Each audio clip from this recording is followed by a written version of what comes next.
assim comigo. Vem de ladinho que eu te ensino. Que isso? Pra valer, só eu e você. Sextou! Que é isso, hein? Se joga no passinho. Piseiro apaixonado. Fala, galera, tudo bem? Vocês estão bom? Educação física aqui para vocês com o professor Luiz Primandade, da primeira série do ensino médio. É isso mesmo, produção? Aí sim, hein? Com os vitoriosos e vitoriosas do projeto Goiás Tech, tá? Nós vamos falar de danças populares, danças folclóricas nessa aula. E nós temos duas danças aí importantíssimas. Nós vamos pedir aqui para o pessoal da produção soltar a primeira dança típica aí da região e vocês vão me falar qual que vocês acham que seria essa dança aí, ó. Solta um pedacinho para a gente ver, ó. Vem junto comigo. Correndo ao item 10, vai bombar, revolução! Vai bombar! E aí, já pensaram? Professor, eu nunca vi nem na televisão, nem na internet. Essa dança aí é a dança do boi garantido e do boi caprichoso. Lembra da dança aí dos bois? Já foi tema aí de Rede Globo, na Record, no SBT, super famosa, né, lá no Amazonas. Então, talvez para nós não tenha tanta importância, entre aspas, né, porque é em outra região, mas tem peso sim, galera, tem peso aí na cultura e na tradição dentro do Brasil. Mas para o final da aula a gente vai colocar outro trechinho aí para vocês verem também de uma dança que é reconhecida não só nacionalmente, mas também como internacionalmente. Olha que bacana, beleza? Então, lápis e caneta na mão, vamos para o nosso quadro dessa aula do dia 3 de setembro. Já vou pegar também meu lápis e minha caneta aqui para a gente fazer as nossas anotações, ó. Já tá riscando aqui o trem, tá ficando bom. Como habilidade nós temos sempre, né?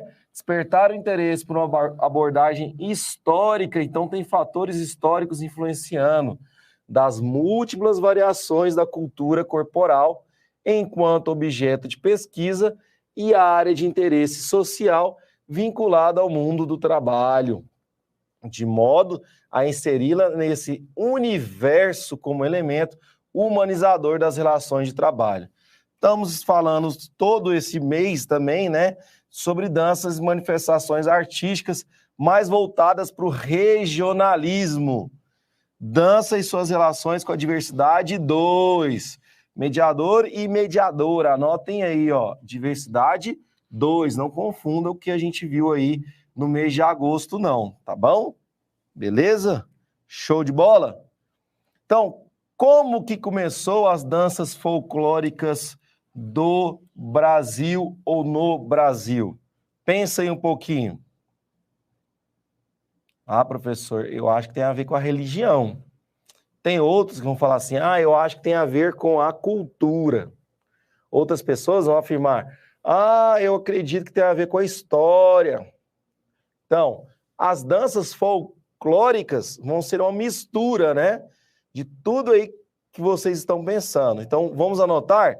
Tem na sua apostila, eu vou colocar até de cor diferente aqui para vocês, ó. Se o apontador me ajudar, ajudou, pronto. As danças sempre foram um importante componente, vamos marcar aí nessa apostila, cultural da humanidade. No caso do folclore brasileiro, é rico em danças que representam as tradições e a cultura de determinada região. E aí, galera, puxa uma setinha do lado, escrevam também que nós temos influenciando fatores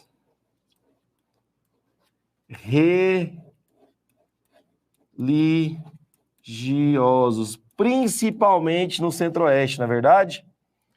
Estão ligadas aos aspectos religiosos, que a gente acabou de anotar lá, as festas também, as lendas, os fatos históricos, acontecimentos do cotidiano e também brincadeiras.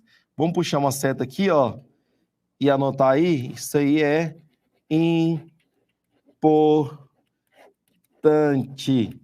Porque não é somente um fator, galera, é multifatorial. São vários fatores que vão influenciar aí no nosso folclore, nas danças folclóricas. Então, as danças folclóricas brasileiras caracterizam pelas músicas. Então, toda aula que a gente começa com música não é à toa. E essas músicas têm que ser animadas, né? Pensou aquela música desanimada, não vai gerar aí aspecto bem divertido, bem animado, né? Com letras simples e populares e figurinos. Por favor, figurinos aqui, ó, vamos puxar uma seta? Puxa uma seta e anota. São vestimentas. O que são vestimentas, professor? São roupas típicas. Isso aí está na sua apostila, ok? E cenários. O que é o cenário? É o local onde vai ser feita essa dança. Ele tem que estar preparado para essa dança. Representativos. Estas danças são realizadas geralmente em espaços públicos, como praças, ruas, largos e escolas também, né? Colégios, colégios.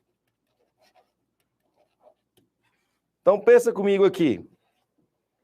Apesar do texto ser grande, né? A gente tem alunos e alunas aí que tem preguicinha de ficar lendo, mas a gente consegue, a partir da leitura, ter um entendimento de que como que essa dança folclórica do Brasil, ela é abordada, né? Então, eu falei de multifatores, não é só a cultura, não é só a história, não é só a religião, tá? Não é somente as lendas, mas sim uma mistura de tudo isso. Vamos lembrar aqui de uma lenda que eu acho que você já conhece, que é a lenda do Curupira. Já ouviu falar do Curupira? Curupira é aquele rapaz lá que protege as florestas, não é? Tem o pé virado para trás. Já ouviram falar sobre ele aí? Se você fizer mal para a natureza, para o meio ambiente, o Curupira vai te pegar. É uma lenda, não é? A partir dessa lenda, cria-se o folclore. Professor, mas não é lenda, não. Lá na minha região é verdade mesmo, esse Curupira pega. Se você acredita, quem sou eu para falar que não é, né? Até porque eu vou contar uma história bem rapidinho aqui, que é o seguinte. Quando eu fazia faculdade, a gente ia fazer trabalho de campo, né, nas regiões aí de zona rural, o nosso trabalho terminava por volta das 5 horas. E às vezes a gente fazia uma fogueira para ficar ali perto das barracas, para os animais não entrarem em contato conosco, né?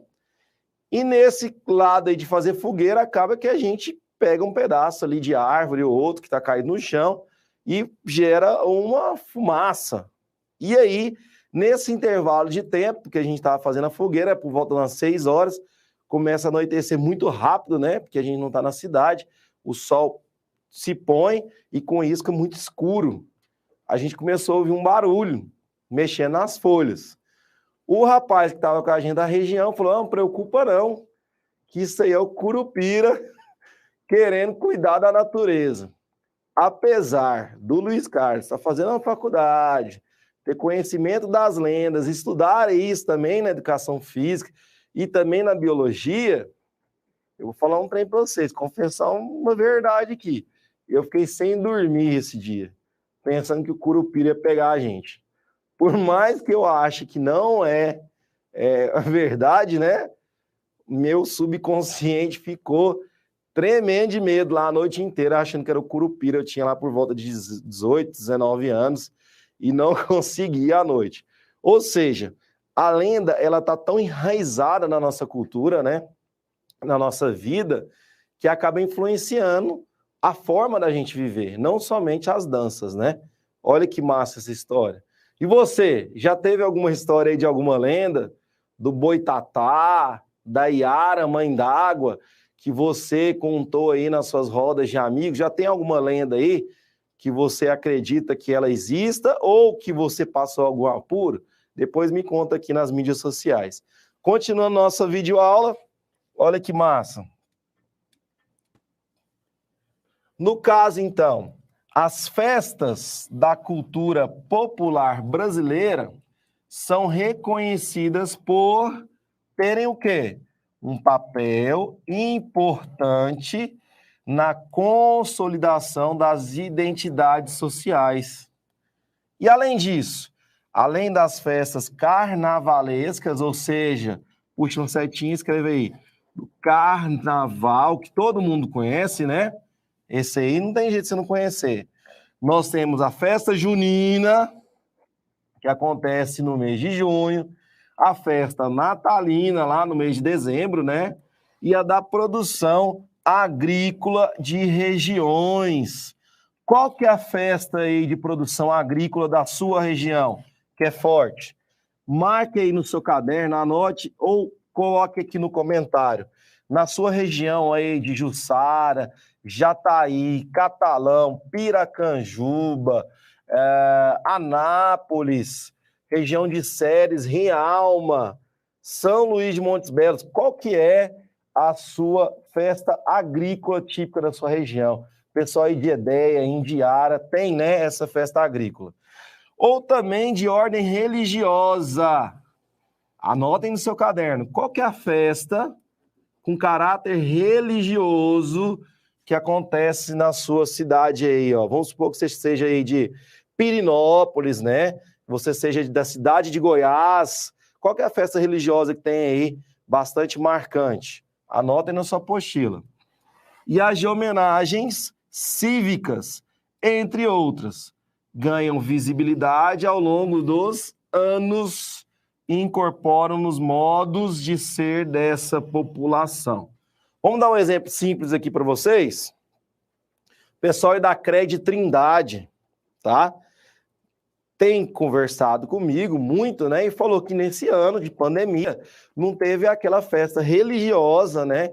Que sempre tem por conta dessas aglomerações. Então, ficou, inclusive, a economia da cidade prejudicada em decorrência da não festa presencial, ela foi virtual, tá? Então, várias pessoas que dependiam ali, inclusive do comércio, né, da venda de produtos, tiveram um prejuízo por conta e decorrência dessa pandemia, dessa fase que a gente está vivenciando, né? Então, esse é um dos exemplos, né? E não só essa, a gente mostrou aqui no começo da aula a do boi garantido e do boi caprichoso, essa também não aconteceu, né? Imagina o tanto de pessoas envolvidas ali naquele processo, de pessoas, desde aquelas que fazem as roupas, até aquelas que compõem as músicas, olha o tanto de pessoa aí que economicamente ficou prejudicada em decorrência disso.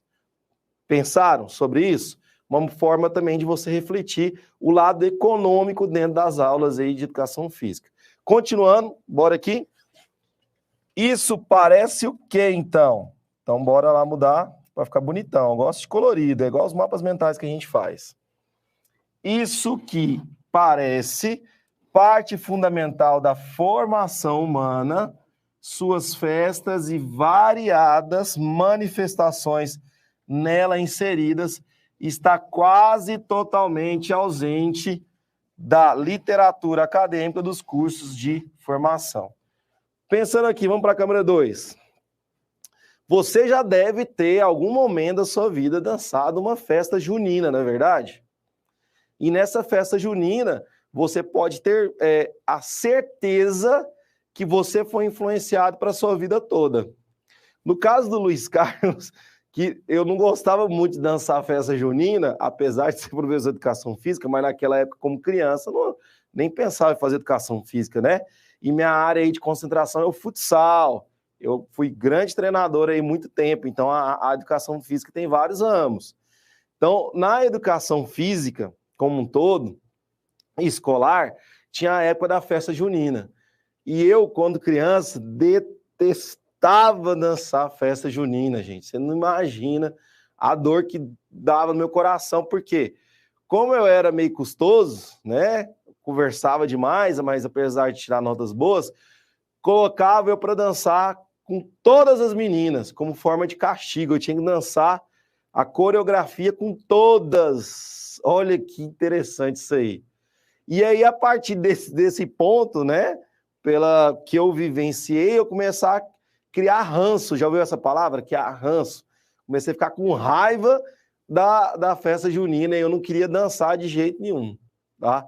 Até o dia que aconteceu o improvável, né? Colocaram eu para dançar com a menina numa série acima da minha, porque eu sabia a coreografia toda, de tanto dançar, e aí eu apaixonei na menina, e a partir desse momento começou a mudar, né? Não, fiquei apaixonado, falei, meu Deus do céu, eu vou casar com essa mulher aí, é essa que eu quero para mim. Só que ela era 2 anos mais velha do que eu, e eu só dancei a festa junina, nunca aconteceu nada. Ou seja, as danças, galera, ela tem um forte fator cultural, social, histórico, religioso, que faz parte do processo da formação do ser humano, tá? E faz parte do processo da sua formação. Depois você me conta se você gosta ou não gosta de dançar a festa junina aí, de fazer as coreografias. Bora lá continuar? Bora lá pro nosso quadro? Olha que interessante. Que bacana. Falamos do boi no começo da aula e ó o boi aí também, né? Nós temos também no Centro-Oeste o boi bumbá. Você lembra dessa imagem aí, ó, do cara tentando domar o boi? Isso aí vem de influência europeia, não é? As touradas, né? Onde lá na Espanha é muito famoso, só que aqui no Brasil, em vez de ser com um boi mesmo, é com uma fantasia, né? Ele tá fantasiado aqui, geralmente é um homem que fica lá dentro, carregando essa fantasia. Massa? Vamos anotar comigo? As danças brasileiras surgiram da fusão da cultura europeia. Ó, vou marcar isso aqui, eu vou escrever também, importante, ó. Importante. Tá? Então teve influência lá de Portugal, da Espanha, África, árabe, e aí vai. Então, eu tenho influência africana e árabe aliada às manifestações oriundas do próprio país.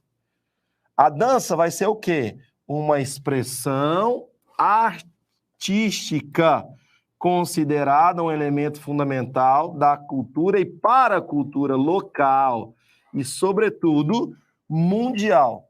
No caso do Brasil, galera, muitas tiveram grande destaque e se tornaram atrações populares, como as danças folclóricas, por exemplo. Pensa comigo. Ela surgiu lá, o boi caprichoso e garantido, lá em Parintins, né? Na região.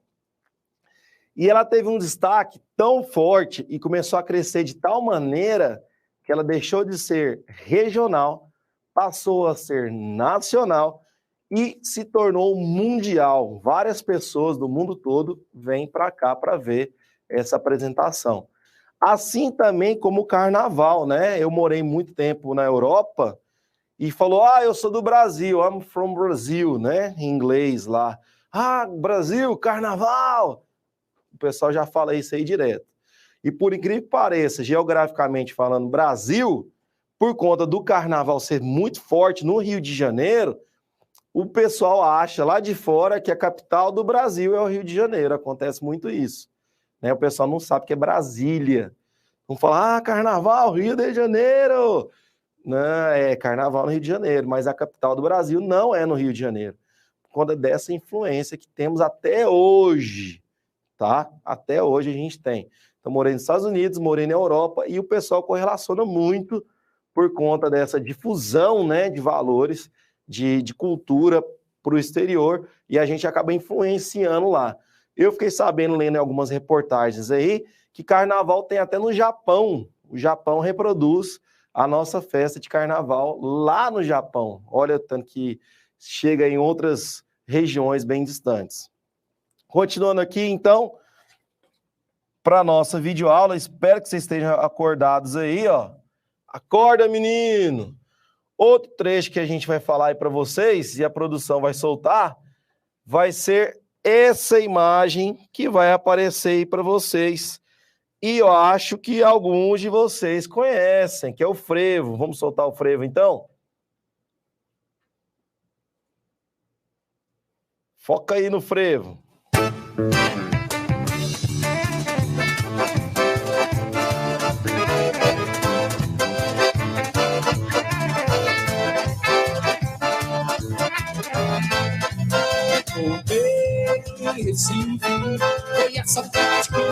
Beleza, beleza, beleza.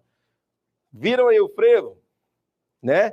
Fiquei sem áudio aqui para mim, né? Porque tava mostrando para você, mas ó. Nossa, professor, é totalmente diferente do que eu tô acostumado. O pessoal, inclusive, dança com guarda-chuva na mão. Olha que interessante. Olha as vestimentas, tanto que elas são coloridas. O frevo aí de Pernambuco, né? De Pernambuco para o mundo. Tem alguém aí do Nordeste que conhece o frevo no Goiás Tech? Alguém que veio para Goiás e aí fala, professor, eu conheço pra caramba o frevo? Tem ou não tem? Depois você deixa aqui no comentário. Então, o frevo hoje é considerado patrimônio mundial. Olha que interessante. Do Brasil para o mundo todo. Então, vamos anotar? Tem na sua apostila também, ó. Danças brasileiras são datadas em diferentes períodos e estão difundidas em cada região. As mais conhecidas nacional e internacionalmente são o samba e o frevo. Anotaram aí? Marcaram? Importante. Deu tempo? Acho que sim, hein? E aí nós temos uma roda de samba, né? Olha a imagem que está aparecendo na tela para vocês, de um rapaz lá com violão, o pessoal com pandeiro, fazendo uma roda de samba. Porque o samba, ele também é reconhecido internacionalmente. Vamos soltar um trechozinho aqui do samba para vocês, ó. Vamos ver se esse aqui é samba mesmo. A batucada te pegou ligeiro. Samba raiz. Quer gostar de pagodeiro? A vida é essa. Samba, pagode, né? Essa mistura aí. Agora, uma bem famosa, ó. Vou adiantar ela aqui para vocês. É marcado aí por a sua grandiosidade, né? Por sua influência no Brasil todo, não só na região sudeste, tá? Quanto tempo temos aí, produção? Tá de boa? 5 minutinhos, gente, essas aulas passam rápido demais, não passa? Rapaz do céu, são as melhores aulas que nós temos aqui. Continuando então ela, 5 minutinhos para a gente fechar. As danças folclóricas são fortes elementos artísticos que contribuem para o acervo cultural do país. Elas são baseadas principalmente em tradições e costumes das próprias regiões. Realizada de diferentes maneiras de acordo com o estado, tá? Aí vem Goiás, Mato Grosso do Sul, Rio de Janeiro, São Paulo e aí vai. Ela pode ser feita em pares ou em grupos. E a forma original de dançar e cantar permanece praticamente a mesma, né? Às vezes com algumas alterações, que são as danças folclóricas. No caso aqui do país, as danças brasileiras de caráter folclórico recebem influências de povos africanos, árabes, indígenas, vamos marcar indígenas? Forte influência, hein? E europeus também.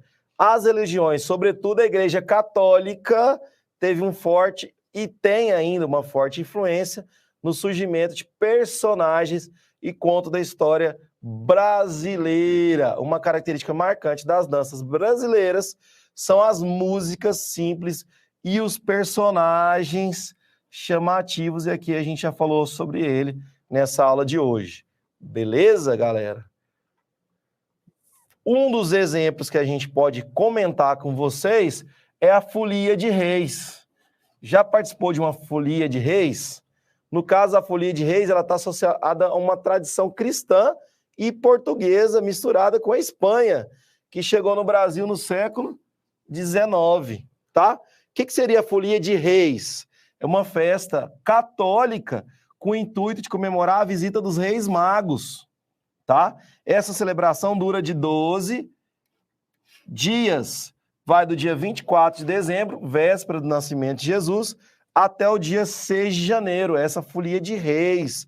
Acontece muito no Centro-Oeste, tá? Folia de reis. Espero que vocês anotem aí. Quais seriam os reis lá, né? O Gaspar, o Melchior, ou Belchior e o Baltazar, que visitaram o menino Jesus. Folia de reis. Aí o exemplo está mostrando a imagem, né, da folia de reis. Vamos dar continuidade falando também nas próximas aulas das cavalhadas, das congadas, mas a gente já vai deixar marcado aqui para vocês. Não preocupa com esse slide por enquanto não, porque a gente vai falar todo ele aí nas nossas próximas aulas, principalmente aí em Pirenópolis, né, na cidade de Goiás. Tem a imagem inicial para vocês dessa festa de cavalhadas, que também tem influência religiosa. Coloquei também como exemplo aqui o Carnaval de Rua de Porangatu, muita gente de Porangatu aí no projeto Goiás Tech, mas depois a gente também vai poder retornar a essa festa. Festas populares, galera, tem na sua apostila, eu coloquei algumas, não está contemplando todas, né? Mas eu coloquei algumas e a gente vai citar aqui para vocês rapidamente. Eu tenho as cavalhadas lá de Corumbá, cavalhadas lá de Palmeiras de Goiás, cavalhadas de contradança em Santa Cruz de Goiás, congada de Catalão, festa de Nossa Senhora do Pilar, festa de São Sebastião, me perdoe, em Silvânia, festa em louvor ao Divino Pai Eterno em Trindade, que a gente comentou nessa aula, canto da primavera em Pirenópolis, procissão do Fogaréu e romaria de Muquem, Niquelândia, que eu tive recentemente lá. Olha a imagem aí da congada de Catalão. E como sugestão de atividade final, para encerrar nossa aula, os estudantes deverão anotar no seu caderno os pontos mais importantes dessa aula que foi expositiva para vocês, um pouquinho aí dos trechos passando das músicas. Massa? Difícil? Lembra, camarão que dorme, a onda leva. Bora com samba, né? Terminar com samba. Um grande abraço do Luiz Primandade para vocês. A vida vai melhorar, hein? Um abraço. Valeu!